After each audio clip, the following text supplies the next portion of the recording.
check in. Penthouse suite, check in. When your feet hit the street, check in. Cause if not, shit get hot, you better check it in.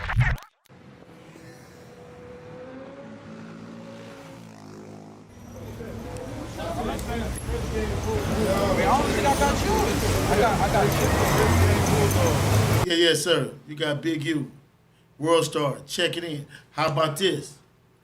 We finna give you an exclusive, straight from the hood. You dig? Burials and all that shit. A legend in this music, a legend in these streets, and a big name. One you can't go to New York without checking in with. My man, Mr. Jim.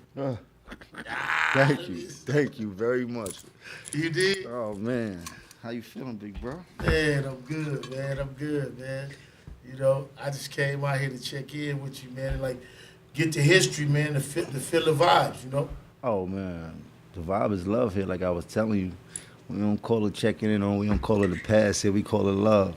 You can come get some of this love, or you can come and don't get no love. I don't know if it's gonna work in your favor, but we out here, we in the midst of Harlem. I said you was coming to New York, so I want to make sure I extend my hand as much as I can and roll out the carpet. So I wanted to actually do this interview right in the middle of Harlem. You know what I mean? As this is where we are. This is a dance studio we have for the kids, Go Hard Dance Studio. As you know, we very heavily vested into the kids of our community. That's a big part of what we do. We always give back, from the days we was hustling to now the days that we do legitimate business. So all that I could do in helping my brothers and sisters when they giving a big effort towards the kids is what I do. This is my brother's-in-law spot, and I'm always here with the kids, and we always having fun and things like that. So anytime I get an opportunity like this, I always like to bring the people here, let them know what we're doing and how comfortable we are in this community, and from all the love that we show to the community.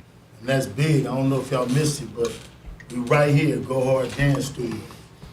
And then, you know what I mean? He wanted to do it here. And that's what I do. I do 24 hours a day with my kids, helping give them the kids, giving back, focusing on them babies so I be able to have energy to deal with this ignorant shit on a regular basis. They come with these babies, genuine. They gonna tell you what they like, tell you what they don't like. Yep. They gonna tell you it didn't make sense. Yep. You know what I mean? They gonna say, I seen you. You know who checked me the most is I seen you on such and such. Yes. And the babies, then I gotta be like, You gotta tighten up. I gotta be careful on what I say Yeah. and what I do, because when I get to practice, the 5 and 6 year olds gonna come tell me, you said this, coach. It's a dollar curse, man. Be careful. Yeah, they keep me in check. And once again, we right here with the legend in the dance studio, man. So listen, right here is where it started. But where did it start from you? Like, how did street nigga get in music, man? For me, Yeah. it started, I would say like 93 when I first heard Cam and his cousin Bloodshed rapping. And they were so talented at that time. It was like, wow, these niggas really need to be on records. Like, it was that early. And us being outside so early in Harlem, it's kind of a thing, like kids come outside at a very early age in Harlem, 13, 14, 15, we kind of navigate to the dopest parties with all the grown-ups and shit like that. So since 93, 94, me and Cam really been outside, going to the biggest clubs in New York City from the Tunnel on down. You could, at 15 to 16, you could run it down. So from that age, just catching that fire of wanting to be somebody big because of the roads we were traveling in, the people that we was attracted to, and the hustlers that was on the street of Harlem and shit like that. It was a natural progression for us as we got deep into the game, and as they got better with the music and we started understanding the law of the land, everything started happening in our favor. Mace was all in the picture and shit like that. And 94, we all graduated. Me, Mace, Cam, Bloodshed. They went to school, college.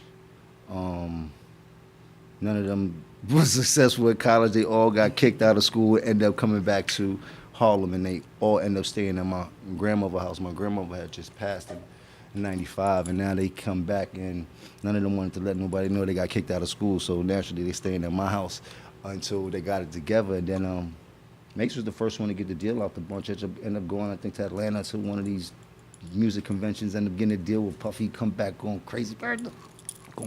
It was just crazy to see Mace really sign a record deal and come back and be a real rapper, like one of the people I grew up with. Like, that shit was just kind of mind-blowing in the beginning. And, through all the trials and tribulations, everything that people seen us go through with Cam and Mace and myself and all that, everybody did their job. Like Mace made sure he did his job. He doubled back and got Cam and deal with Big. And that was the biggest thing above anything, before anything. Like no matter what, become enemies for the rest of their life. He definitely did a favor that we wouldn't have got if it wasn't for him, and we wouldn't be here in this capacity that everybody knows for if it wasn't for him making that move. And in turn, Cam did the same thing. He doubled back and got me and Joel a deal. And it just was a... So let me set the stage, because I was gone. So all of this is brand new to me. Like the story you tell us, so let me tell you, I left in 91. I went to the pen in 1991. I went to the shoe in 2000. So in 2000, from 2000 to 2004 when I paroled, I don't know nothing. I don't see no hip hop, see no music, I don't see nothing. I'm gone for 4 years almost. 3 years and 9 months I'm living in a box. For 3 years and 9 months. So when I fall out, I'm like, it's Dipset, it's this, it's that. Because see, when I left, again, it's the West Coast, East Coast beef. Yeah. When I leave Tim Dog and them going crazy. I go to the hole. So I go from like, there's the streets, then there's the pen, then there's the shoot.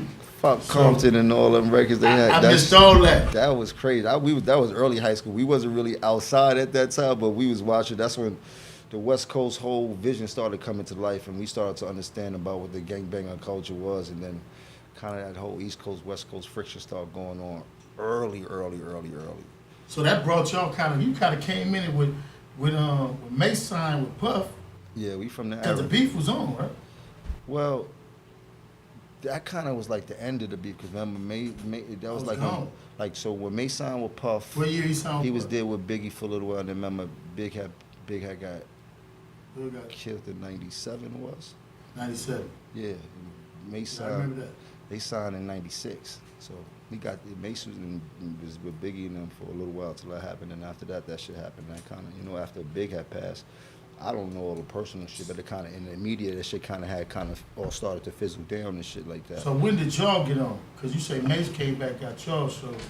We got on in 97, and Mace signed in 96, right, before Big passed.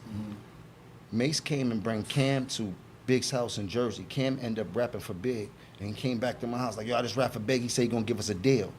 Big ended up getting killed right after he said he gonna give Cam a deal.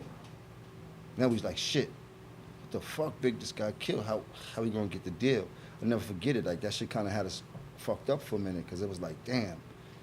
And then they was doing a We Love Big Papa video in Mount Morris Park right down the street over here in Harlem. And that's when Cam had the liquor store. He brought the liquor store for his moms, and we used to work in the liquor store all the time. After the liquor store closed, my mom said, let's go by the video. Everybody talking about niggas over there at the video. We went over there by the video, and we walking towards the video, end up seeing and all the Source magazines. I used to read all the Source magazines since a kid when the shit first came out, so I knew who everybody was. I end up seeing I'm like, yo, Cam, that's That's the nigga Diaz. That's the nigga that's Big partner and shit like that. Like, let's go see if Big told you about him. He ended up running down on like, yo, this Cam and such and such. Was like, yeah, Big told me about you, Duke. He said he want to sign you. Come to the office on Monday. We're going to give you that deal. Or I never found out I never knew what Cam signed his first deal for, but I think it was a good amount of change in 97 for young kids who were still pretty much teenagers and shit like that. Ended up getting the big Benz, fresh out, start going crazy out here in Harlem and shit like that. And I remember that vividly and shit like that. That's pretty much. Then that what kicked it off. Mm-hmm. Then that got you on. Yeah, Cam got me on. I did everything when it came to Cam in the beginning. It didn't matter what it was, from hype man to security to chef to whatever I needed to do to make sure that he was all right and was comfortable in his position, because I knew that he was going to be the one to get us all out of there. And I understood that we had to make sure he was all right so we could be all right. No, that's how we all work, man. That's how I work. I did everything for Nip. When I first left, when I left Suge and went to go find me an artist, and I chose Nip. Well, I did everything. Whatever was done to be done. That's why people thought I was the manager, because he signed to my production company. But I wasn't the manager. We didn't have no money to be no manager. There wasn't a reason to be no manager. We was all everything. We was the We was the DJ, we was the box boy, we was the, everything that came to it. In the beginning, the first couple of years, it was just me and him until we started learning the law of the land and understand how the game worked and start seeing how grimy the game was. And we was used to pretty much all that. We gonna start bringing Harlem with us. Yeah. And we just start coming back and recruiting some of the most illest niggas we could find and start bringing them niggas around the country with us because we knew we was up against a war. If we wanted to make the money, we was gonna get into some shit. So we had to make sure we was covered all bases, and I was good at that. And y'all was how old? Cam was 19, 20. So we graduated in 94. We were 17, 97, yeah, 19, 20. May sounded like 19, Cam sounded like 20. We was fresh out of high school, so that kind of saved us from being all the way in the street, hustling, selling drugs, and playing with everything that Harlem had. I think we either got swallowed up whole, because Harlem is a very fast place at that time, and the money that people was making and money that people was trying to make, I seen niggas getting killed all the time about the money. Like, it wasn't gangbanging at that time. It was about money, selling crack and getting money, cocaine money. You dig? Right when we got signed, it still was a heavy era of cocaine, and us signing that deal and the music saved us from the streets. I wholeheartedly know that, because there was no other direction for us to go in. Cam got kicked out of school for basketball. That was one of the dreams we thought that would take us out of here. That didn't work, so we came back. The next thing was having to hustle, which we had to do until we got to a situation where Cam got signed and we didn't have to hustle no more. But of course, being ignorant, we didn't understand the opportunity we had. Hustle started continuing in different ways because we were being ignorant with so much money and so young and so much power. Like, we was out here bugging. Then, I mean, I know the hustle, because when you get to hustle, you get to move to Cali, you get to move to different places. Everything become easier. Yeah, I was from Cam. Doors open up. Yeah, Camden had houses everywhere. That's one thing I can't say. Cam was very, very, very keen about the hustle and shit like that, taking us around the country and staying in certain places, like and making it home, from Chicago to Ohio to Miami to even LA. Like, he was just like a master of that, and I didn't understand that until the years started going on and the music started coming in, and all these places that we was at started treating us like one of them. Every time we go up there, like, it just very, very, a lot of lessons I learned from Cam, from how we moved in the beginning and shit like that, because we had to make up our own rules. There wasn't nobody that taught us anything. We didn't have no OGs. We didn't respect no OGs, which was a bad part on us, because we had this whole thing is we don't give a fuck about what them old niggas got to say. And that was very bad, because we needed somebody to school us to a lot of shit that we didn't know about. We bumped our head all the time. But because we had money, it made it feel better. But it didn't make it any better. You know what I mean? So when I'm looking at the youngest now and shit like that, I encourage all of them to grab somebody that's a little bit older than you who is successful. That's one thing about it, too. It's kind of hard to call you my OG and you not successful and you not lit and you not popping. I really don't want to hear about the lessons you got to say, because we don't give a fuck about yesterday, because yesterday ain't paying today's bills. You dig? Yeah. But now we learn to figure out this, see, because that happens a lot too, like in the hood structure, in the gang structure, because you can have one of the homies, he can go get a bag, he do one lick. Now he's sitting on 200-300, but then he feel like he ain't got to listen to you, and you didn't walk these streets. So you already seen it, like, nigga, honestly, from my position being a young nigga, I watched niggas get a bag, leave the hood. As soon as it go bad for them, they trying to come back to the hood. And they not welcome there. Guess where your spot in the hood is? Way back there. And niggas don't understand that. So it come with, like you said, that come with life experiences, man. You know what I'm saying? I mean, the object is to leave the hood. When you get some money, no doubt about it. And I encourage everybody to try to leave your circumstances that you grew up with, because 9 times out of 10, I don't think that they were great circumstances, no matter how much of a good time you had. It's a place to elevate and things like that. But because you move out the hood does not mean that you don't leave that avenue of a two-way street to go back and forth, to let people see how much of a success story you are, to give them inspiration and shit like that. You know what I mean? There's a certain thing when you're making some money and you're trying to shine on people. You don't shine on nobody. I'm trying to shine with you. You know what I mean? At this point in my life. So a lot of the things that I was doing when I was younger, in my 20s and 30s, I've learned a lot of cold lessons to where everything has changed for me. You know what I mean? So. And then you look back on Dipset. Dipset. What it mean? What the name? Where it come from? Where you get that first deal from? Dipset deal. Def Jam signed us. Well, not Def Jam. Rockefeller signed us. I remember being in Kevin Lyle's office, and before we going in, Cam telling me and Joel, you niggas better rap like you at the biggest concert of your life when we go inside this office. I'm looking at this nigga like, what? You gonna be rap for one man in the office? Like he like, man, you niggas don't play with me. And he was adamant. I'm like, all right, fuck it. We go in there, remember rapping for the nigga Kevin Lyles, all our records. Kevin Lyles, like, all right, we're gonna give you the deal signing right now and shit like that. That's how smart Dame was and shit like that. Dame let us do that whole play. And right before the deal got signed, Dame called downstairs like, those are our artists. So just switch the name from Def Jam and put Rockefeller there. Thank you. You made the deal easier for me anyway. It took me 2 weeks to do it, some fly shit, and y'all did it in 1 day. Cool. Thank you. I'll take that, and y'all take the overriders. Y'all do as the over company, and Def Jam got signed to Rockefeller. I was like, damn, that nigga's cold. Dang. Cold. You dig? And so we know Dame since we was 6 and 7 years old. I know Dame pretty much all my life. So, you know what I mean? I've witnessed how smart he is, and sometimes being too smart for his own good. But hey, everybody got their own shit. He's a visionary. I got a lot of respect for him, bro. I got a whole lot of respect for how he's doing. I'm supposed to link up with him too when I get back home.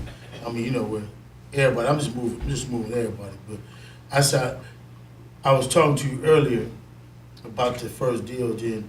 I know you had, because I know people don't really understand your business. You know, like, because you get your gangster, then you got your business, but your business is so phenomenal. And I remember when I first met you, you don't remember when I first met you, because I don't think you knew who I was. I was in Alan Grumblatt's office, and you came in there, you and your people, and I was in there, and the whole building shut down. And it was like, Jim coming. They shut the whole building down. And I was in New York on some other shit, and I stopped by Allen's office. And they was like, Jim was here.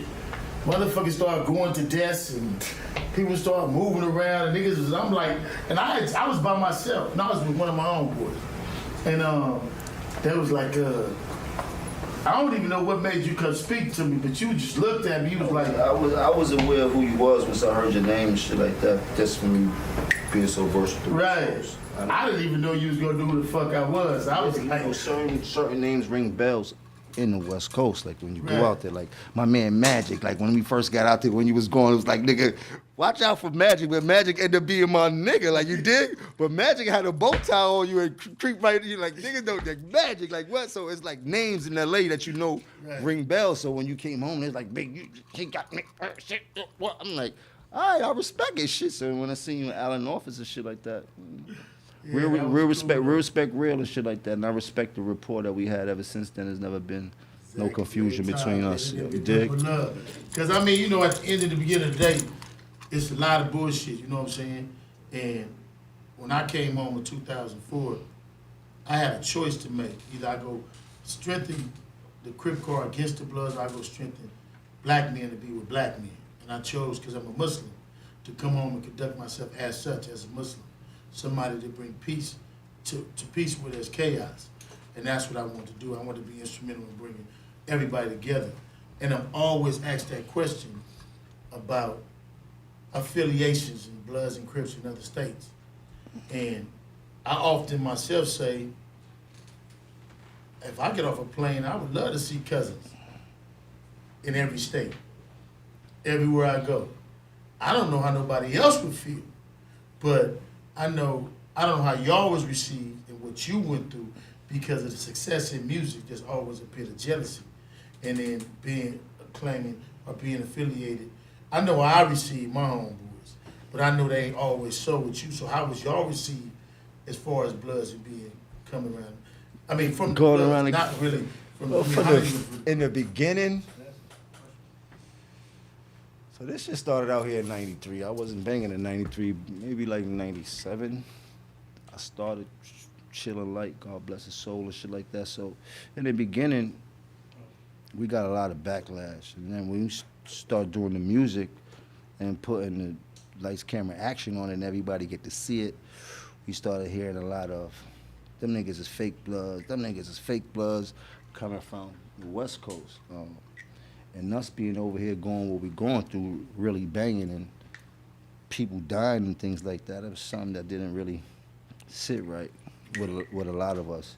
And me in being in a position of success and influence at that time and just starting out, I wanted to make sure that West knew that we was very authentic in what we doing as far as this blood shit.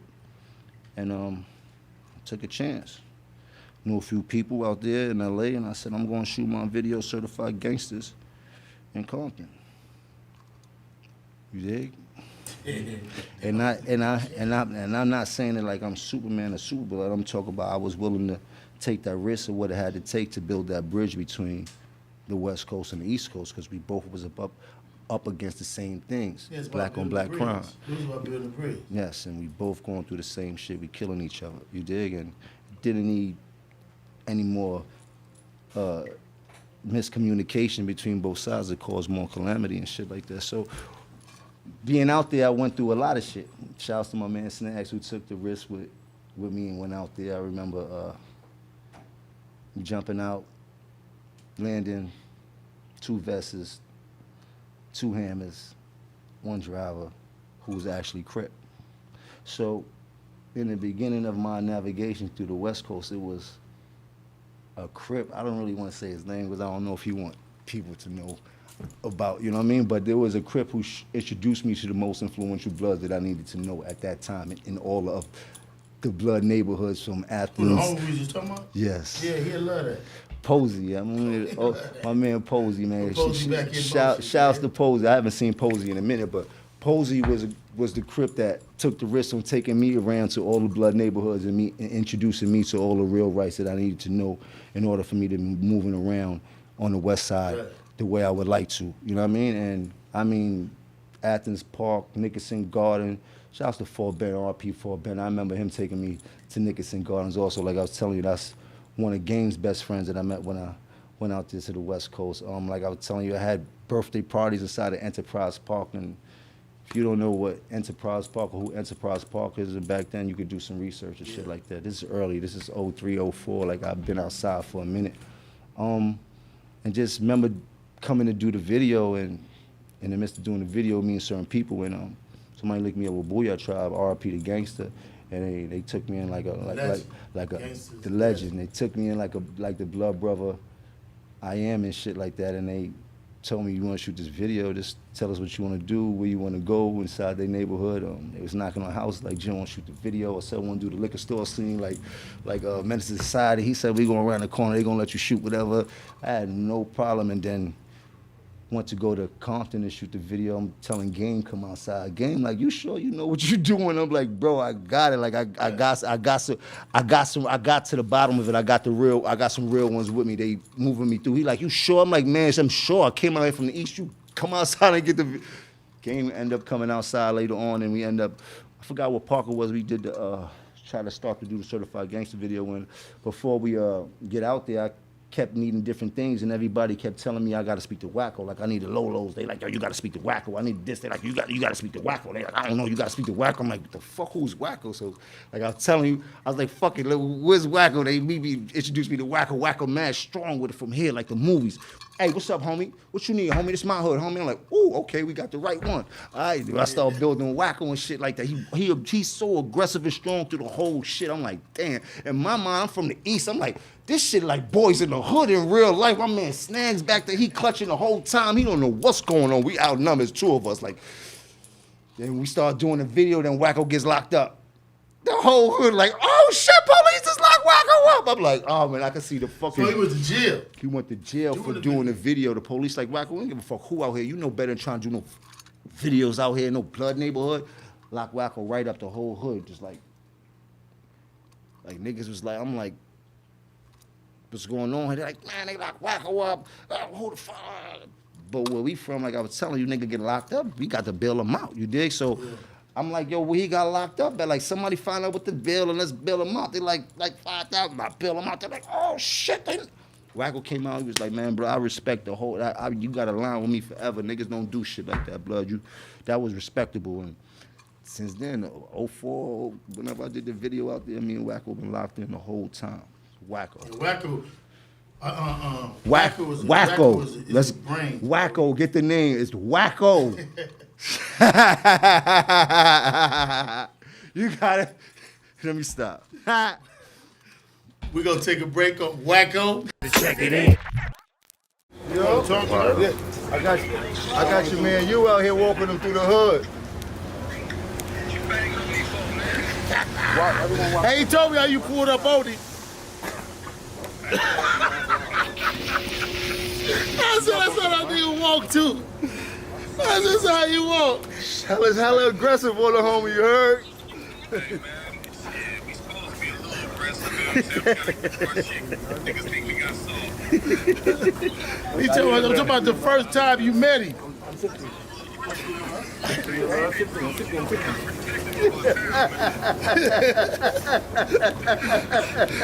said that sounds just like him right there too. No, man. Definitely a long way. I was telling him, man, the line of respect and the love is there, man. He doing his check-in show he got on World Star, so I told him to come to Harlem and do the interview. We ain't going nowhere else up here in the city. So now I'm walking him through the hood, through the projects and shit like that.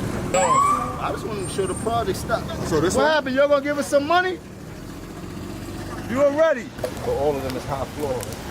Nigga gotta make a whole nigga gotta be a different kind of nigga to make a name. You got 13 floors of different motherfuckers to make And it's like 20 apartments, but like 10 apartments on each floor. how many Right, days a week do you get? Nigga, whole family gotta get paid. Yeah, nah, this will go down. It's playing the shoes and scrapping every day to this day. How you made a name for yourself, whether either basketball or you was Firing. tough, firing, or you was getting money. You heard? Wasn't no in between. And then you had the spectators that just knew everybody. That was one of those categories and shit. Like nigga, this part when I first moved here from the Bronx, I moved with my grandmother. She moved to Fifth Avenue. My cousin Doe lived in this building right here, nigga. I'd be scared to come outside and just come to this building, nigga. That's about less than 100 steps from the avenue. He used to come outside and come get me. And one day he said, "I'm not walking you through the projects no more, nigga. You fucking the fuck out." You heard, Tez? Yeah. I used to be nervous. You going straight on this? You going to the park? I used to be nervous as hell walking through this shit. I got you. You out here in Brick City. Remember, Foster was notorious for a minute, bro. You just really couldn't just Kingdom. walk. We take you to the couldn't legendary walk through this shit Kingdom like right that. We headed to the Millions was made right here. But this Legends was made. one of the biggest Legends basketball was killed tournaments right also here. in the city. Well, it used to be they just started. Shout out to Michelle. She just started it up again this year. Shout out to Queen of Harlem. This is Kingdom. Queen of Harlem, she just started sponsoring the whole new, because this shit had fell off because of the violence and all that. But you know, Queen of Harlem, she got a lot of brothers out here that love her, so she Yeah. put a play together and Got it this back thing together. back jumping again. She definitely do a lot for Harlem too. Special thing for the youth and all that. So yeah, this is drug dealer central from the 90s. All the biggest drug dealers used to have teams in here lined up in this shit. Big weed blowing, big jury, lot of money, dice games, everything out here. You heard some of the hustlers used to play during the court, like Jim Ice. That nigga Jim Ice was vicious out here. And you ain't want to play with him off the court neither. Like, this is legendary status when it comes to Harlem and shit like that. I mean, for the whole Harlem and shit like that. It's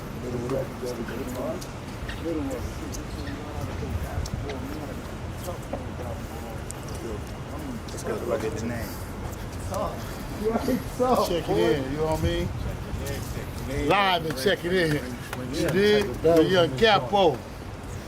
Yeah, man. We've been in this hood all day long. This have you seen His apologies better be loud. the let me know video that Cam did years ago. It was done in right here when you see all the bloods lined up. That was right here. We had the Ferrari park in the middle of this basketball court and shit like that. And then if you can't see it, but straight through there was my building. So all this shit like connection. But shit, this is the playground. These buildings got a lot of good memories and a lot of bad memories. A lot of vicious times and a lot of great times, man. Come to the studio and do the in-house with you and make it look good, or really come outside and show you what it is. 'Cause I don't think everybody can do this. You just can't walk in the neighborhood at night.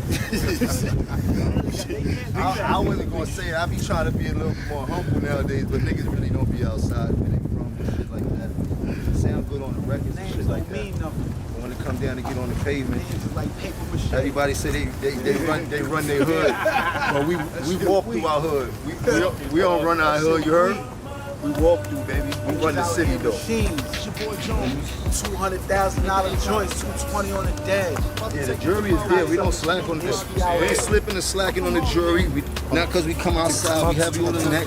You let everybody see the inspiration. This is what the kids can be. You heard? Because I came up off the same streets they came up. The middle. I love it like that. Heard? Straight like that. That ain't gonna change. That's right. Check it in. We just rode all around the hood.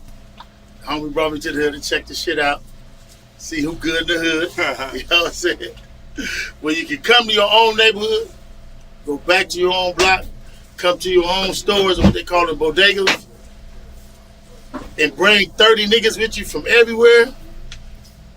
I mean, shit. You know, so It's all about the love, man. and he say love. You know what I'm saying? Right here on World Star. We just left earlier, and we was at the Go Hard Dance Studio. Go Hard Dance Studio. So now that was uptown. Now we downtown. Anything. So Harlem, 125th Street is like the borderline between uptown and downtown, and Fifth Avenue is the border between the west and the east. So we was on uptown west side earlier. Now we on the downtown west side right now. we left off with the relationship from LA to the East Coast, to the West Coast, to the South, because this culture then grew all over the world. And I feel like personally, I like the fact that the culture is growing, but now the education and the intelligence need to be attached to the culture to make it become something else. Because I studied history. I was a person who studied how nations was built, organizations was built, and just like the B's and the C's, all of these different political organizations came from something. All of them. And we had our own problems, just like years ago, when I was younger, before they took the guns from the Army and the Navy dudes who came stateside, they used to be beefing with each other. Niggas in the Army used to be shooting each other. Niggas in the Navy used to be fighting the same ignorance we experienced. But now we see, for the first time in history, men who have took hip-hop and who are really giving it back. Philanthropists who are great leaders, showing examples, and we can do the same thing. All we gotta do is grow.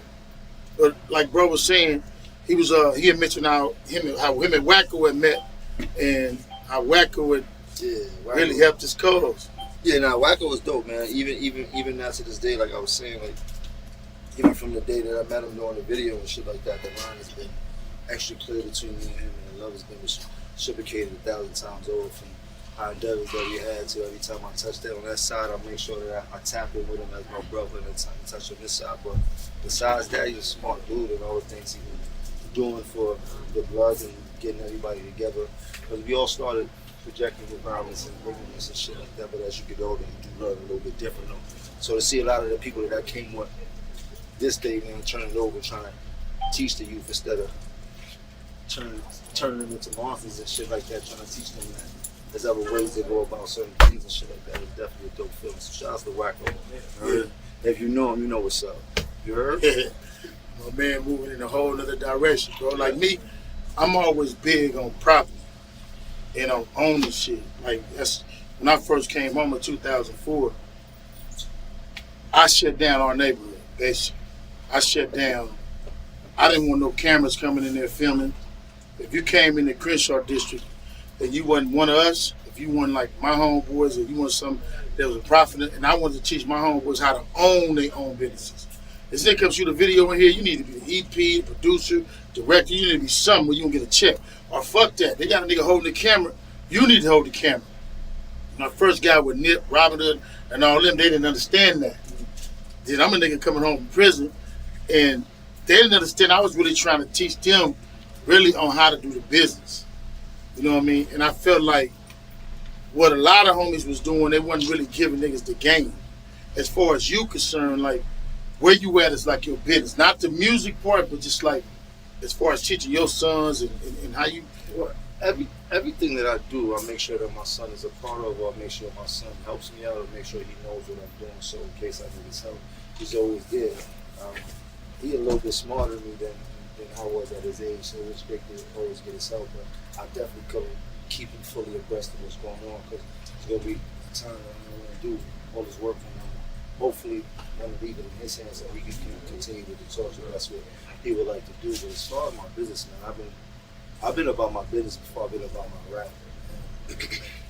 That's one of the things that kept me afloat through all the hard times, even the ups and the downs and shit like that, is to be able to have a sound business mind and be able to do business inside without having to do any music and be able to set my lifestyle. And that's helped me out a whole lot. But in the present, I've been into a whole lot of things from music. I just acquired 50% ownership of the gym. So we have a Fairfield gym powered by Iron Ring Fitness. I'm into crypto. I got my own coin. I'm selling NFTs. I got a crypto ATM business, so people looking to make some ancillary money, some good ancillary money. I can teach you about that. The weather report on Revo is about to come back up. I'm missing a bunch of other things. Quarantine Studios. That's a major part. Quarantine Studios, I figured out how to record virtually in real time with the least amount of latency that's known to mankind. It's pretty groundbreaking. Shout out to Amazon, AWS, who's helped me build out the actual technology that's going to fuel this whole quarantine studio. So I'm pretty excited about that. Every direction I'm going in pretty much has been a blessing knowing where I came from. So it's quarantine studios. You gonna be signing people? Well, we have distribution. I have my own distribution also through Empire. Shout out to Gazi. So Quarantine Studios is multifaceted. You have the technology part where you can do anything on that screen that you could do in the studio. You can do without leaving the comforts of your own home. And then we have the part where we render services from artists you may want to get in touch with to get music or something from, to anything you desire inside the music industry, from entertainment lawyers to publicists to help with your publishing to marketing, like the list goes on. So it's a one-stop shop for anybody who wants to be involved with music or aspires to be involved with music. They just want to have fun and learn more about it. It's nothing but a learning experience, as every department has somebody who can give you a little lesson in what it is. I'm gonna take you back. You said Gazi. Yes. Yeah, man. When we was chopping up earlier, you was talking about how your relationship with Gazi, and if you could just kind of like get a people like how you first started with Koch. I first started with Cam and Diplomats from not getting the deal I wanted at the Rockefeller Def Jam, and me and Cam coming together like we might as well do an independent. People that not care about the Def Jam more than they care about the Diplomat logo. They gonna go buy the music wherever the Diplomat logos are. So we ended up doing a dope deal with Koch. We ended up making a lot of money with Koch. I ended up doing well in that Koch. And that time I was able to do another deal with Sony. I had a dope little bidding war between like Interscope and a bunch of labels. Took a check, big ass check from Sony. That didn't go the way we wanted. That's a whole nother story. A lot of politics. Shit, man. What happened? They gave you the bag and you. They gave me the bag. It was a fortunate and unfortunate situation, but life comes back in circles and shit like that. So at that time, they gave me the bag. They ended up doing some type of business with Jay, and they felt that it was best that to do business with him as to do business with me. So after my album had dropped, they gave me one sheet of paper one day in the office, and it was like, "Yo, you sign this paper, you don't owe us nothing at all, not a dime, nothing. You keep all the money yourself." I was like, "Shit." I'm out, but oh shit, there's more to it. Can't tell everything. But I did. I get it. I'm kind of like, I don't know if y'all get it, but it said Jay. So I told you I was gone, bro. Oh, and at that time, I was gone. At that time, there was the whole back and forth between Rockefeller and Dipset and all that type of shit, which we don't have to get into. But the people already know what it is. So on at the tail what year was it? 08, 09, something like that, 07, something like that. So at the tail end of that is where I ended up getting the deal, and that's didn't go the way I wanted, but I thought it would be beneficial that I got a shitload of money and didn't have to pay in a big bag, and I could go do what I wanted to do. But what I didn't know, I was kind of getting boxed out at that time. So they gave you the bag. Said, see you later. All the way later. They trying to vicariously bury me through just politics and shit like that. No one to blame but me and shit like that. But I'm a survivor. I know how to do what I know how to do. End up taking short hiatus. Well, not a hiatus with myself. I know I took a hiatus because I wasn't doing music at the capacity I knew I could do because I was a little discouraged.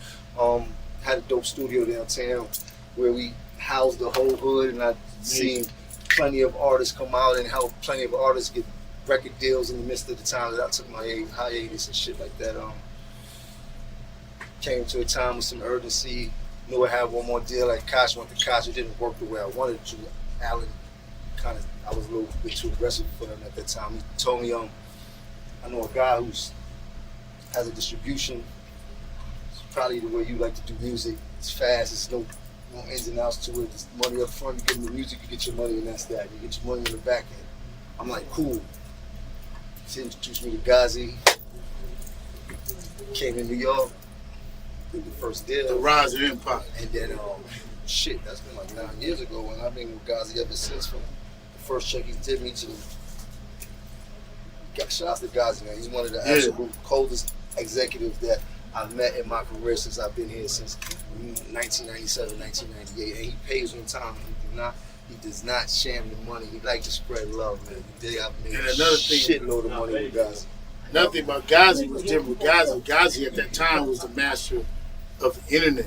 He was the master of the internet. He's also the master of the bridge between the major labels and what the youngsters would do. So what the youngsters were doing for a moment was they knew how to monetize the money by themselves without needing the label. That's when the streams first came in. They kind of had the labels in the uproar. What Ghazi was smart enough to do is figure out how to help the youngsters monetize their money, keep it in an account, and get them paid every month on the month if you can make more than $300, which was genius because every independent artist needed that extra help on top of what they were doing. Maybe get a check from iTunes here and there and shit like that. But he was figuring out how to put that shit all in one from everything.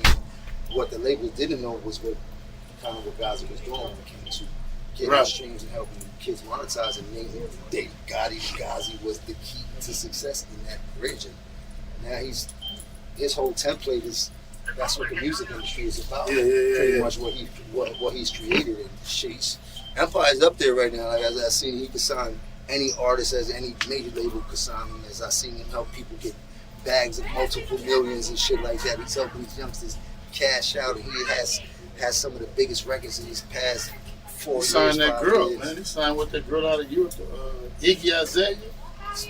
I didn't even know he signed Iggy. He signed Iggy. He got pretty much. He signed a lot of great artists that have a lot of fan base, like from the T.I.'s to all the new artists. Filthy's over there, like. You think any artist you can think about that pretty much is out there that's successful on the independent level is probably signed to Empire. I mean, a lot of them. Like, I think he has a roster of over 3,000 artists. So imagine that music streaming every day. What's your biggest song, bro? Like to you, what was your biggest song? And then what song did you think that you wanted to be? Like in your message, what was your biggest song? Because I was talking Ice-T. To me, statistically, Ice-T biggest my song. favorite song. What's your favorite song? My favorite song that meant the most to me? Yeah. It was probably a song called How G Is This, which probably nobody would have known, but it was a freestyle I kind of did in the beginning of my solo career in the projects and Wagner and shit like that. And I did that freestyle, and that kind of gave me an indication out here in the streets that niggas was fucking hard. That's when it was heavy on the gangbang. That's when the niggas was heavy in the streets selling drugs. And You shit remember? Like that. How G Is This? I'm from the other side of brothers, guys. I can't. Cause I gotta hear like a little bit of it, but I did the Jay-Z beat over. But this freestyle is on like YouTube and all that shit. It's called How G Is This. But I never forget the action of it because I can remember I had the Level Army coat on. I just was so wild and so loose in the street at that time. My cousin Doe Stacks, he was on house arrest because he got caught with like 5-6 guns when we was on a Dipset tour, and he ended up making the news. So he was in Wagner. I would go over there every day, make sure he was alright, and we just start doing the music and start doing my. That was one of the coldest freestyles I kind of led me into. It's a trip, right? How the West influenced y'all as far as gang culture, but we was influenced by a New York movie on the West. And that was that was Warriors. Oh, Warriors. See that movie influenced us. It was so gang oriented. Yeah. That's why. Bro, we felt like everybody felt like they was the Warriors trying to get back to Coney Island. You gotta get back home. West Coast culture turned this all the way out. You see, my first real single was like Certified Gangster. Like I meant that shit. Like I was when I told you I went to the West Coast, I was excited, scared, everything, nigga. I was like, I'm going out there, like, nigga, we really mean shit, like, step, nigga. All the West Coast movies, niggas didn't watch. Every West Coast movie you could imagine, niggas didn't watch them, do them shit. And I tell people all the time that we got the hip hop from the East, but we was able to give it the look. We gave it that look. Born because when we came with colors, colors came, Boys in the Hood and all the movies. We started being able to give our culture. That turned us out. When we start seeing how the West Coast move, like that shit was like, oh nah, they going crazy out there. Boys in the Hood, not Boys in the Hood. Men's Society. Men's Society. Men's Society changed niggas' lives out here. OG Bobby Johnson. Which one was that? So Deuce. Deuce. That was the name. That was South Central. South Central. There was another one too. There's so many of them we just love to watch and shit like that. But it all kind of encompasses the same behavior and shit like that. Niggas just going wild, running with the niggas they love and shit like that. Before we was gang niggas with the block, like you from this side, from this block, and this nigga, and niggas got a problem with niggas on 18. Oh, nah, niggas got a problem with niggas in 12. And it's still like that, but it ended up starting turning into. That's like now in New York, even with the like, you know, of course you got the Bloods, you got the Crips, you got GDs, you got a few other gangs, but in between all of that, you got these little block gangs, little 3-letter gangs, some shit like AMG and whatever. You know, they might be 5 Crips, 6 Bloods, 2 Black kids, they all 70 going crazy guys, together. They all together though. Going crazy. That's just where they from. They all grew up on the same block. These blocks are tight. The difference between here is your grandfather then when it came to the blood. So the whole neighborhood is Crip. That's what it is. Here it wasn't that to the 90s. So everybody grew up with each other before they started saying, oh, I'm blood, oh, I'm Crip. So now you got a whole block, 4 niggas Crip over here, 30 niggas blood over there, because it was predominantly blood over here. You had Crip niggas out here that was devilish as a motherfucker that was running around here like Rambo and shit like that, getting chased by like it just was. Shit is this. It was the same shit out here. It's this, but all in all, black on black crime, and we was all killing each other for no reason, for no apparent reason, and shit like that. So to be here, to be able to talk to you, I was telling you earlier, it's all about evolution. You ain't exactly. evolving, you dying. This is what I'm saying. If we can't be grown men and still thinking the same, if you thinking the same, that means you got stuck in the past. Arrested developments. At some point, you got stuck at like 29. I like 40. I like to say that, like, you can't do what you was doing in your 20s, in your 30s, and do what you do in your 30s. In your 40s, you got to evolve in some way. And if you're not doing that, then you know the ignorance in you is never going to stop. You might as well call it quit. We know where you're going to be at. I think we in the stage, right? Because I studied so many. I used to study dynasties, how people build from the ground up. We as black people, we don't look back enough to see how far we have come. Like we working on our next show on Hip Hop Uncovered. It's gonna be hip hop and the evolution of sports. And we're gonna be talking about how hip hop was ostracized and blamed for so much, but now they have taken it. Yeah, even like when Iverson first came with the braids. Yeah, when Baller came out, see how it went crazy in the NFL. They kind of accepted a little bit. To the NFL, the Giants held me down. We submitted that shit to the NBA. Them niggas hit us back, but we don't do no hip hop, nothing. Like nothing. Like, yo, use a dub. We ain't playing like no games, no nothing. You dig? And then a few years later, now it's the younger players start coming in. That's all about the coach. They had to switch it up. And not to mention, we are the leading money maker in this world. In so the of world. course, they got to come get some. I have Ball on the biggest basketball record, sports record, period. Them niggas dub me. Like, no. We don't do no hip hop here. See, the thing is, it don't matter who started it, who monetized it. they monetize it. Okay, and that's so what we at. So we got. They own it, bro. Like, it's amazing to me. I look at all of the affluent black people in the world, whether they're in entertainment or whatever. No one ever thought to say, yo, you know what? Let's control the culture at some, because we don't control the culture.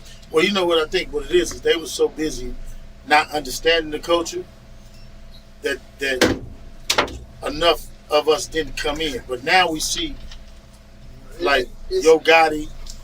You got Yo Gotti, the Jay-Z's, the but Jims, and all that who really buying other shit. how late in the game is that, and how few of the many is that to get those opportunities? It's no different than when It is, like- Harlem was booming on every block, and every block was getting so money. They didn't realize that they were selling these buildings for $1, and they was going to give you the loan to fix the whole building up. As we stood on these corners and made thousands and millions for at that the time, building.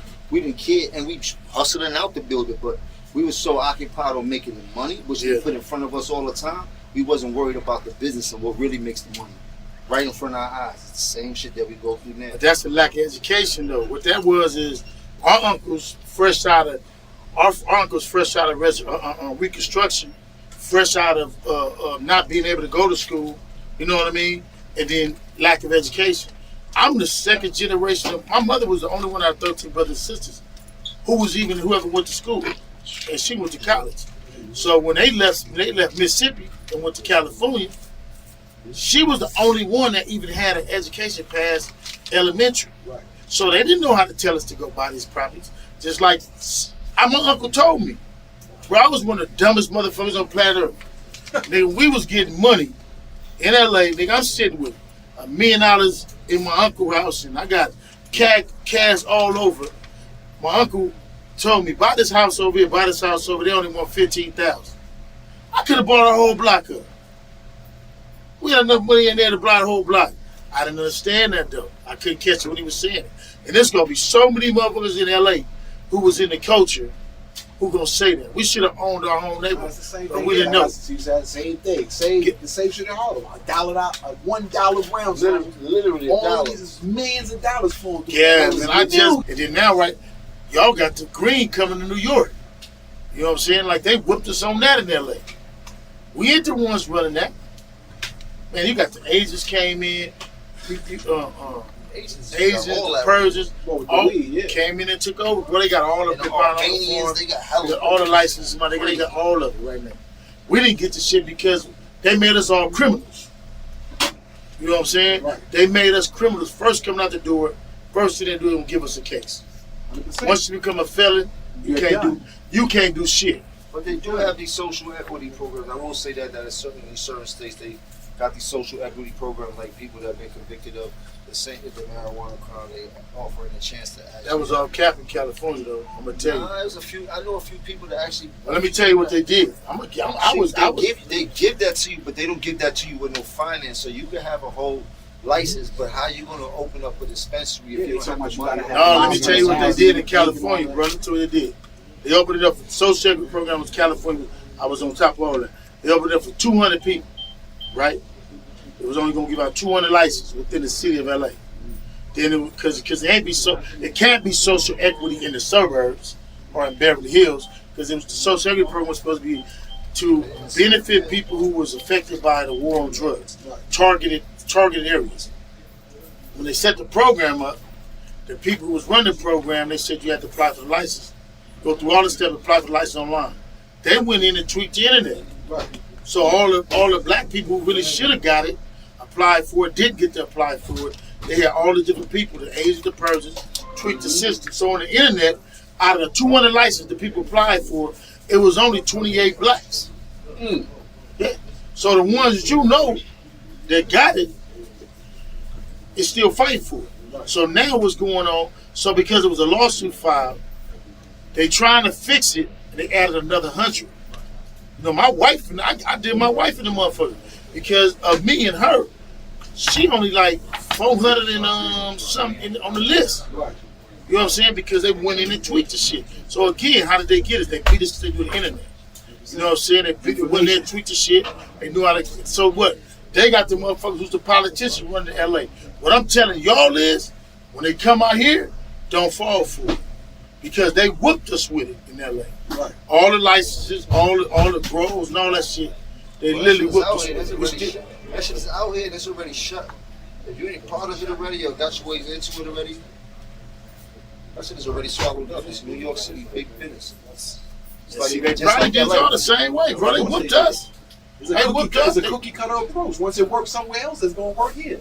It's gonna work here. It's gonna work here. It's way more loose in LA than it is here. You know, this is New York. Everybody wants to get paid, so they not letting nothing slide. Yeah, they took up with him. I bet you got them social. You look at the social equity program. Damn the part about them saying you need the money to build it out, right? Brothers didn't even get that opportunity. You got maybe, like I said, after the first 28, they came in, they felt so bad they had to add more. Right. So they still trying to figure it out. So they said if you got approved, like we got approved, they approve you to do delivery. You know what I'm saying? So you can do delivery, but you can't get a building. That's where the money play comes in. You gotta have the money to build it to this spec, get this loan, do this and all this other bullshit. You feel me? But then who they hitting? They hitting us again because they know you ain't got no $1 million, $2 million under the mattress, nowhere to do what you need to do. Out. You know what I'm saying? So 500,000 in the bank, another 500,000. all that. And what they do, they want you to show the cash. Show how you got the money, where it came from. You just can't pop up with an account with 500,000 in it. Can't do that. Where did this money generate from? You want to see how many years? How did it accrue? What you doing in the movie, in the film industry? Christmas movie with Nick Cannon was out there. You said a Christmas movie? With Nick Cannon in Atlanta. It's about Harlem. The funny thing is about Harlem. It's about the Vance actually.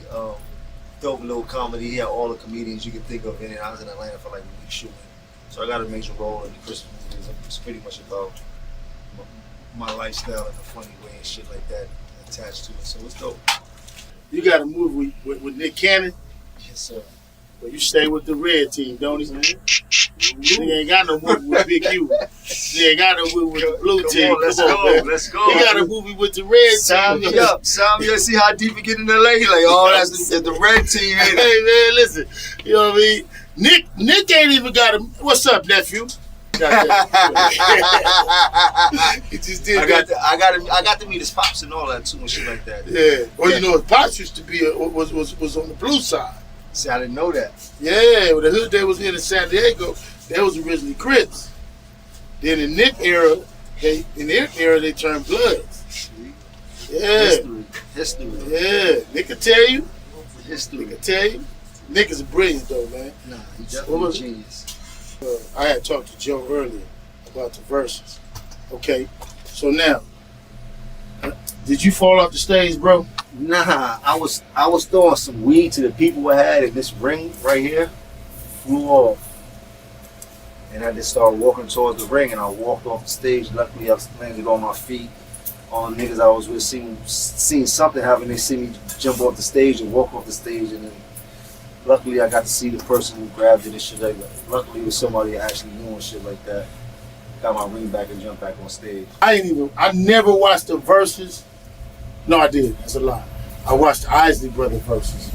I didn't watch my second verses was y'all verses. I watched, and I watched Fat Joe's again because I kind of be waiting to see what they turn out like if it was good or not, if it was legendary. Because like I said, I was brand new coming home, so I really was just like not really into the music. Mm-hmm. You know what I'm saying? Then it was telling me y'all shit was niggas falling off stage, niggas was kicking each other, niggas was that was having fun. That shit was very, very aggressive in the most dysfunctional way with love. Like it was dope. Shout out to Box and shit like that. I had a ball. We went through the motions back and forth and shit like that. Jada came prepared. They came prepared. I had fun. I got paid very well for it. It's a dope platform, man. Shout out to Swiss and Timberland. It's crazy how they're able to bring artists from the yesterday and put them back in the game instantaneously after these versus competitions and shit like that. As you see, Jada Kiss out here moving different. As you see, even Ja Rule out here moving different. Like it helps out with who he was. The fucking platform is dope. I know they got a bunch more shit they about to put in store for people. Shout out to Swiss and the Big South, man. Versus was dope, man. That definitely was a dope versus. You know what I mean? If I get the chance to do my own versus in New York, I would love to probably do that in the future. Who are you gonna do the verses with? I mean, at that point, it wouldn't matter. In the city, it wouldn't matter. I got enough records like everybody else got enough records. There's only 20 records. I've been doing this for a long time. Between my records and the features I've done, and I got a bunch of records that the city would know and I can have fun with. What's the next move though for Jim though in this music though? The next move in the music? Yeah, what's the next move? I mean, who you got? All right. For one, I just did a deal at Empire where I have my own distribution platform through Empire, my own shit. I don't need them to put records out. Big shout out to Gary, budget and all that shit. So now I have the ability to distribute any music and any music I want and shit like that. So, yeah, like a baby Empire under Empire and shit like that, with the likes of pushing the artist up if he does catch a buzz and get him. I'm waiting for World Star to give me one of them. Shit, they said they got it. That's how you got to set it up. And shit Yeah, I'm like just that. waiting on World Star. Where that camera? Because people like us are too I'm waiting close, on World- I'm waiting too on close to World the, Star. too close to the artist. And me I too. mean, like, World Star, where you at, Jim? Right after y'all do his thing. Tell him what you got, Jim. They ain't hear that shit. I need to kind of do like an incubator deal for him. Like he give him his own distribution where he can sign artists and give them distribution, and hopefully they start to catch a buzz. And when they do catch a buzz, he can sit down with y'all now, help the artist catch a bigger buzz using your resources up at World Star, which will help bring the artist to a fair share stardom. You heard? But that's what it's about. And not to mention, and I'm doing 5 albums, 6 albums simultaneously. We got the Bird Gang album slated to come out in November. I got the Lobby Boys album with Mano supposed to come out in December. I'm also in the midst of completing a Latin album, which I got like 16 records of some of the dopest Latin artists. I got a whole record produced by Young Berg and shit like that comes out for Valentine's Day. I got a whole record produced by Scram Jones. I believe that's it. And shout out to my nigga VL Deck for doing an artist album with VL Deck. It's artists from down south of Atlanta. He's pretty dope and shit like that. So And yes, I'm working. VL. VL this way, you heard? VL that way. Hey, look, there's a story behind that, right? I was telling Jim, in 1982, I got kicked out of California. So I go to Chicago. So I went to Central Junior Hall for a bunch of shit. They kicked me out of Chicago. Kicked me out of LA. Released me to Central Junior Hall, sent me to my pops. I've been to school in Chicago. I'm going to Harlem High School. I get there, they ask me, I go the first day of school. I got some fresh starts, 501s, with the blue rag out of my pocket, with the penalty ironed up. I get to school. They ask me why I'm dressed up like I'm going to church. I mean, and this is before anybody knew anything about the West Coast culture. They just like, what the fuck is that? And I'm like, man, I'm a Crip. And they like, what the fuck is Crips? What the fuck is Bloods? I'm like, damn. Then these niggas get to asking me about Michael Jackson. Do I know Willis and Arnold? Do I know how to skateboard? You from Hollywood. Like, I'm like, man, I'm not gonna do no motherfucker. Then he asked the nigga, do you know how to surf? What you talking about? I said, all right, well, you better learn about your B's and C's, because you motherfuckers gonna, ain't no Disneyland, motherfucker. I don't go to Disneyland. And when I do go to Magic Mountain, we go to fight. But the story is, so in LA, we throw up neighborhood. And we do this. And we do this. Like, that's how you represent where area I was from.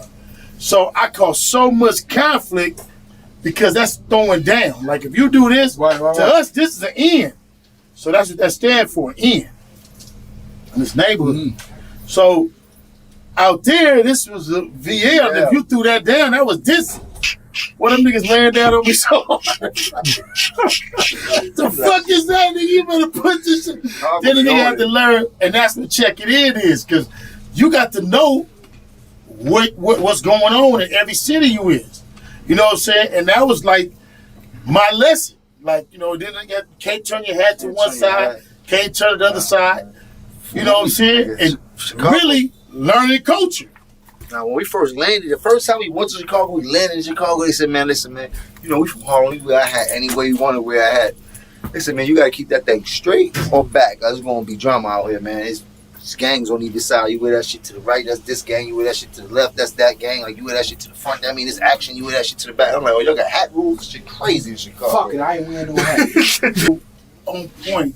I mean, because I felt like, because at that time, you had to learn your laws. Right. You had to know the law of the day. You had to learn. I can't remember everything. I don't want to say nothing wrong. But I think you had to learn your law of the day. You had to know certain greetings. You had to know how to, encounter your sergeants. I think they had sergeants, lieutenants, and they was like, man, what y'all got? So we got nothing but OGs, big homegirls. Little homegirls. Big homegirl. You said little homegirls. Big homegirls, little homegirls. OG. What you mean, Lieutenant? You're fancy out here. Who are you? Like, nigga, I'm a tiny loaf. I'm a first generation. Like, you know what I mean? Like, But that's how it was out tiny here. loaf. We so, like I say, man, we so in a different place now to where when you see dudes now, you gonna see 4 Bloods, 3 Crips, niggas from all kind of Like I shit said earlier. that's gonna be moving. And they got and trying their to get own to the thing. band. And they got their own And that thing. shit And is- they calling it something else. And Now they calling it, they still where they from, but they just this they click. Like, But nigga, this see, I don't- my nigga. I don't know about LA, but I know here. Yeah, supposedly it's blood on crib beef, but it's really blood on blood beef. More bloods beefing with each other than they see a crip and walk by. Like, man, I got problem with the homie on 823. He's like, he from this side. Man, I'm riding up there, I'm going crazy on him, nigga. Like, it's blood on blood crime. Like, it's like that shit is the shit that be amazing me. Like, nigga, what we doing here? Where's the opposing factor at when we going at each other? Every day is a beef between the blood set and shit like that. Like, that's the strange. major beef in behind the wall now with the homies and shit like that. It ain't really no outside, external shit. Is all that shit be internal. I can tell you set this, shit.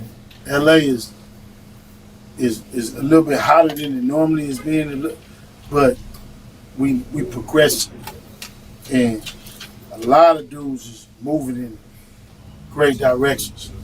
And I'm gonna tell you too, because I feel like it's Black Flight. But listen, I gotta hit y'all with this rapid 6, right? So we got 6 questions. I just landed in New York. Where we going to eat at? I'm not a big restaurant dude. They gotta take me to eat. What time is it? You see, I just had a chopped cheese in my Where we going 2 to o'clock. deli. I just landed in New York. In 2 Harlem? o'clock. Where we going to eat? Oh, If we go black, you want. There's a difference though, because you got New York. Y'all gotta Do you tell me. want There's a black? few spots I'm gonna in- ask you: do you want black or do you want downtown? Who you into? Maybe you might go Felice, you might go Mr. Chad. Oh, you want to come uptown? I don't know what you want. You got might want Melba's, you got Amy Boots, Melba's might up the want block, you Elvis, got Melba's, Sylvia's, Sylvia's, you might want chicken and waffles, you might want There's so many Jimbo's, different or you might want to go options. to the You gotta figure out what you 24 want first. fish spot. The fish spot fire, fish spot but is it'd be fire. You crowded can't most of leave the without time going and to shit fish like that, but it's You 24 ain't hours, you gonna can go get at any time. 125th Street, Fire, fire. I gotta come over there and go see the court. I want to see what you going. The east side got all the Spanish food, so if you want to go to Cuchi Fritos, get Los Compollos and rice and beans and all that type of shit, that's all on the east side, all up in the heights and shit like that. Now, if you want to go to DR, we take you up to the heights and you go get all the Dominican food you need and shit like that. All right. Where we going shopping at? It depends. Harlem is a shopping playground. You go to 3rd Avenue, 125th Street, 145th Street. You go to Bronx, 3rd Avenue. You go downtown, take it to the big shots like 375, like Patron of the New, like Prada store. What you want to do, it depends on what type of drip you talking about. You dig? Is they don't the shopping. Streetwear The or shopping is designer. extensive. Okay. We can do whatever. That's a hard one. What you playing in your car? What's on? Not the radio. What you playing in your car? What's on? Right now, Right now, what what's I was just playing sports, drug, and entertainment. Can. Shit with him and the Philly niggas. That's one of my hardest verses. I'm gonna keep it funky. You can ask niggas that drive in my car. I even play my music, and the only 2 albums I got on my fucking shit is Nip album and the Drake album. And them shits just run. And The this new shit- Drake? No, the last Drake. And them shits just run. But the Nip album just run as soon as I put my phone on. Nip is with me, you heard? No bullshit. I see niggas be, hold on, I got it. Now we gotta pull out receipts because niggas be thinking I'm jacking like, oh, now he gonna say Nip because Big U was there. Nah. Let's get to it. Where the fucking music at? How y'all do this shit? Music. What's your sports? What's your sports team? Football. Football, gotta go with the Giants. What that say? Nip, nigga, victory lap. Gotta go with the Giants. I Giants. don't like the Jets. I Giants, like of the course. Giants. I'm all Giants in New York. All New York teams. I'm for anything New York. It don't matter. Brooklyn Nets, New York I'm Knicks, biased. the Islanders, the Rangers. You the- pick all like, LA teams. No, Who's your teams? I'm the Vikings. I did see you with the Vikings. I see you with Snoop. My I fuck secondary, with all my LA secondary teams, basketball team is the Warriors, but they ain't been that lately. I'm the Lakers all day, man. It's the Lakers, man. I've never been to Knicks though. I'm always Knicks, but Always my been secondary, I never When liked they was it. doing I bad, don't know I had to what's go with Curry. Curry was Never fucking shit done up. well. It's always been bad. They get injured players. It's The always Knicks- bad. Knicks It's had always bad. a bad few decades. We in New York. How the fuck we ain't got a winning basketball team? Shit's We got the spirit. unbelievable. We got the spirit. We got the best sports Biggest town in budget. the It's a world. big budget. Here. Y'all got the biggest budget. What the fuck is going on? How we don't win? Cause y'all don't got the Lakers. Okay, last one. We gotta handle some business. Who you leaving me with? Who I'm leaving? You gotta go. You gotta go do something. You said Big U, my man, gonna hold you down. Shooter. All right, that's one. You got one more. 2 people? Yeah, Shooter and who else? In my hood? Yeah, Young Handsome. there it is. Shooter and Young Hanson. Y'all got Big U. I'm You y'all got responsibility. You got That you. mean I'm pulling up to the Carter tomorrow. You know what I'm Pull up saying? to the Carter. You show you the Carter. The Carter. You know them names in Harlem. They pretty reputable. They stand up guys. Legend has it one day my cousin Doe got locked up and I was pissed off and I was riding uptown and they say I fell off, dozed off at the wheel and I crashed into a truck. And they said that, this is all legend though, they said that the truck rolled up and they said that I got out the car, looked around, bust a move for it. They said end up in the train station with nowhere to go, I jump on the train tracks. 2 precincts was after me, supposedly. They stop all the trains in the track, supposedly crawl in the train. Somehow I see somebody I know, I get his hat and his coat and his newspaper, and I sit there like the movies and all the cops walk by, supposedly. So the train goes ding dong, and I end up at the last stop. Supposedly my dude that gave me the tour was like, stupid, wake up, man. We at the last stop, and I get up and I collapse because all the shots from the car accident. I couldn't even walk for like 2 weeks, supposedly. You dig? But that's how they talk about you, so they make up all these elaborate stories. when you get That's to- one, hey, look here. That's one grandosis. You owe another one. I owe another one? You owe another one, man. There's a lot of stories I would like to tell y'all, but sometimes where I'm at in my life, a lot of these stories don't sit right for me, but I know That's y'all would why love they it. grandocious. I know y'all That's would why love they it. grandocious. I lived You a dig? hell of a lifestyle. I've been That was outside fact since rap, 1993, busting and jugging, you heard? Do not forget that, man. You did what you niggas know now is now who y'all know. Boy, I've been out here since you've been in Pampers. Maybe before that, nigga, your mama probably like to think I've been banging and slanging and doing everything alive to stay alive, you dig? Stop playing with me out here in these streets. Stop trying to put that slander and propaganda on my name. I'm as Y'all real as they come, apologies you ain't as heard? loud as y'all slander. I'm somebody that John Gotti Sr. will be proud of. I promise you, you heard? Don't worry about how I do it. Just worry about I'm going to keep doing it. Keep giving you niggas hell. The bag is up. It been up. I know how to get to the money. You heard? I'm fast with it, Jack. Stop playing with me, you heard? You don't want me to go back to yesterday. That's not the guy you want to see. What I'm trying to project is something positive. No. I'm trying to switch it up. So get with me. We can make a lot of more money than we did back then. You heard? And that's checking in. The gym. Yeah, man. See, what y'all don't understand is you got to check in, man. Everywhere I go, I check in, man. No, I don't get checked, I check in. It's a big difference, man.